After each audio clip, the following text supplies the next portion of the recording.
Comme nous l'avons dit précédemment, le mystère de la Sainte Trinité, c'est le mystère d'un seul Dieu en trois personnes.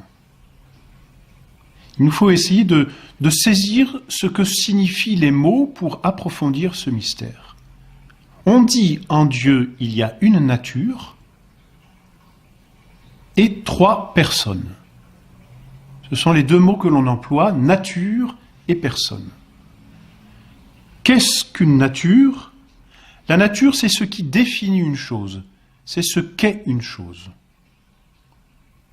Et cela s'oppose à la personne, car la personne, ça n'est pas ce qu'est la chose, la personne, c'est l'être qui opère par sa nature.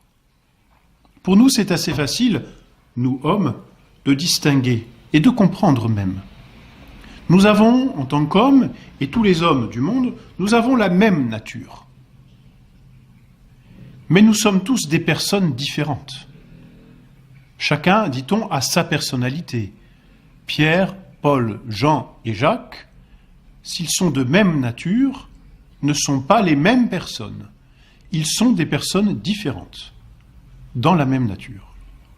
Ce premier exemple nous aide à comprendre la distinction entre la personne, qui est le sujet opérant, ce qui agit, et qui répond simplement à la question « qui est-ce qui a fait ceci ?» ou « qui est-ce qui a fait cela ?» et la nature, d'autre part, qui est la définition de la chose, l'essence de l'être, et qui répond plutôt à la question « qu'est-ce que c'est ?» Ainsi, en Dieu, nous disons « il n'y a qu'une nature et trois personnes ». Simplement, on pourrait penser que, de la même façon que pour les hommes, nous avons tous la même nature, mais nous sommes tous des personnes différentes, on pourrait penser donc que, pour le bon Dieu, c'est la même chose. Mais non, car nous disons qu'il n'y a qu'un seul Dieu, tandis que lorsque nous prenons Pierre, Paul, Jacques et Jean, nous disons c'est la même nature, mais il y a quatre personnes. Il y a donc quatre hommes, disons-nous, pour dire la nature aussi. Tandis que lorsque nous disons en Dieu il y a trois personnes, le Père, le Fils et le Saint-Esprit, nous ne disons pas il y a trois dieux. C'est une hérésie. Il n'y a qu'un seul Dieu. Ce qui fait que ces trois personnes sont un seul Dieu, c'est qu'elles subsistent dans la même nature. C'est qu'elles existent, si l'on peut dire, dans la même nature. Ces trois personnes sont absolument inséparables. Comme s'il était possible, et ça n'est qu'une image éloignée, comme s'il était possible pour finalement trois hommes de partager le même corps. Et ainsi d'apparaître à travers la même nature humaine, mais sous trois personnalités distinctes.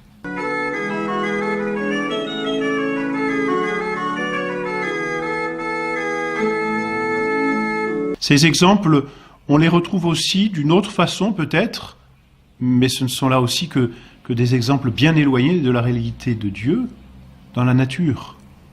Peut-être l'exemple qui parle le plus, c'est celui du trèfle.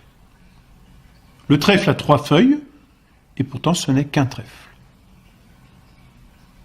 La main a 5 doigts, et pourtant ce n'est qu'une main.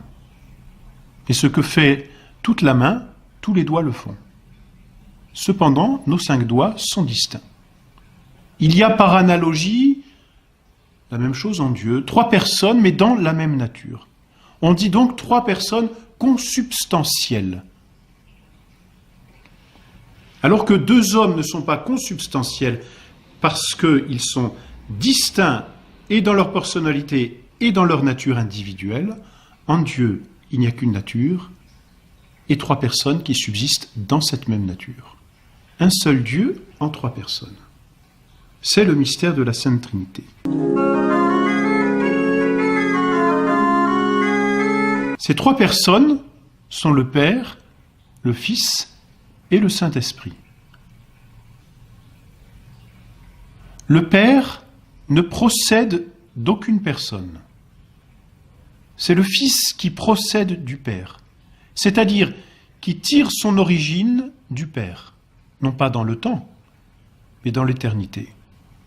On dit que le Fils est engendré par le Père, par voie de connaissance. Un peu comme lorsque nous engendrons en nous un verbe. Et pour rester dans le même vocabulaire, nous parlons, nous, de concept. Et nous faisons référence à la conception. Le Père se connaît tel qu'il est. Et cette connaissance qu'il a de lui est si parfaite qu'elle produit un verbe, en tout semblable en lui, absolument semblable en lui. Le Père se connaît, produit le verbe, c'est la deuxième personne de la Sainte Trinité, engendré par voie de connaissance par le Père. On l'appelle le Fils, ou le Verbe. C'est ainsi que saint Jean dit « Au commencement était le Verbe ». Et le Verbe était auprès de Dieu, pour dire qu'il est distinct de Dieu, et le Verbe était Dieu, pour dire qu'il est Dieu aussi. Le Père donc se connaît et engendre cette image de lui, le Verbe, qui est en tout semblable à lui, et qui possède les mêmes perfections que le Père. Sauf que le Fils est engendré et que le Père engendre. C'est ce que l'on appelle la première procession. Le Fils procède du Père. Ce qui engendre une double relation.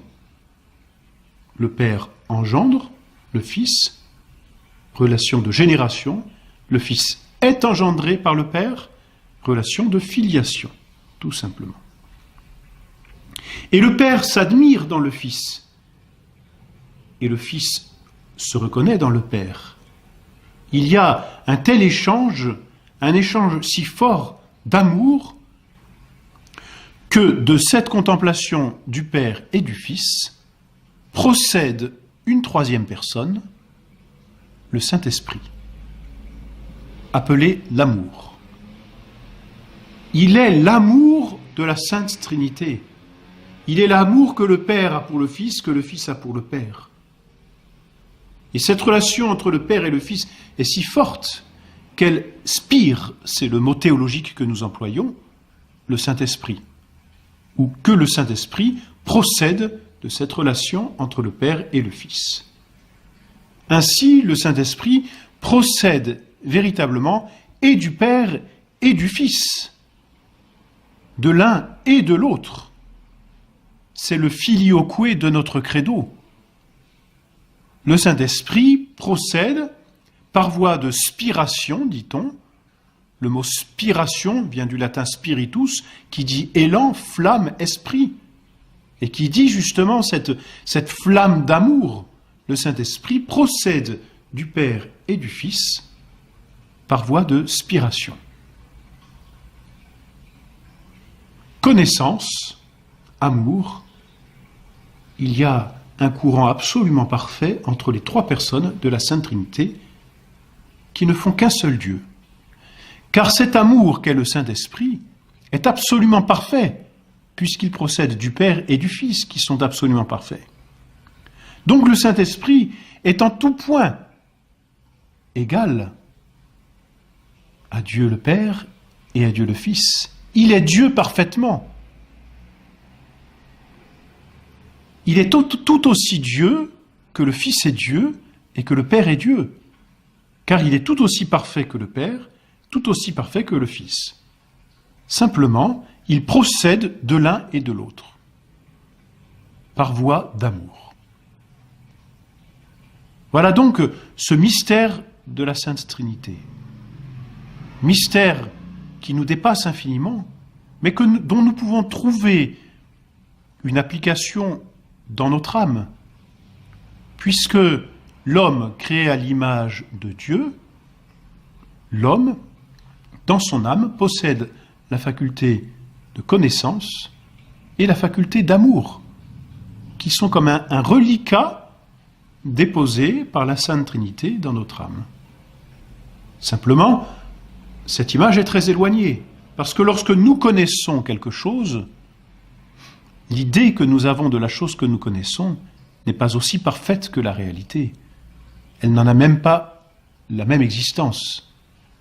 Tandis qu'en Dieu, l'idée que Dieu a de lui engendre une personne qui existe, qui n'est pas qu'une idée, qui est distincte du Père, mais en tout semblable à lui.